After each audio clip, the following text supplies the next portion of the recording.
Now, WSBT 22 fact finder Suzanne Spencer has been digging through the records. From 2011 to 2016, the city says that the amount that they've paid out is far less than in previous years. But we wanted to know why the city chooses to settle and which cases got the most money.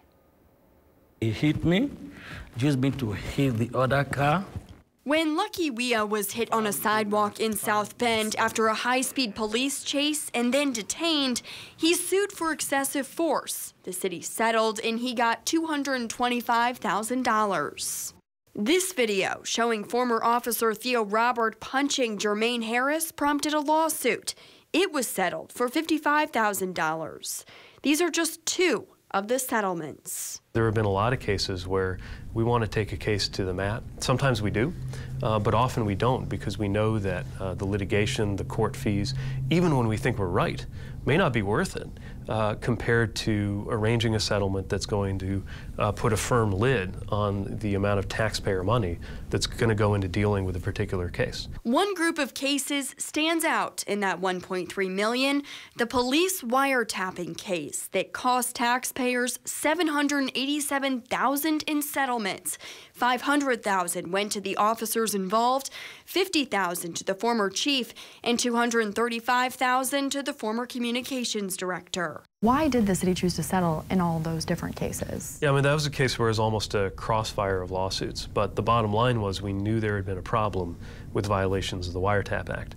And we also knew that the longer that was left dangling, the worse it was for the city. Local attorney Peter Agostino says there are a lot of reasons to settle. There's a lack of predictability when you let someone else decide a case for you, whether it's a judge or a jury, and that uncertainty always gets factored into driving a settlement. Many of these cases involving the police department happened before South Bend Police Chief Scott Ruskowski took office.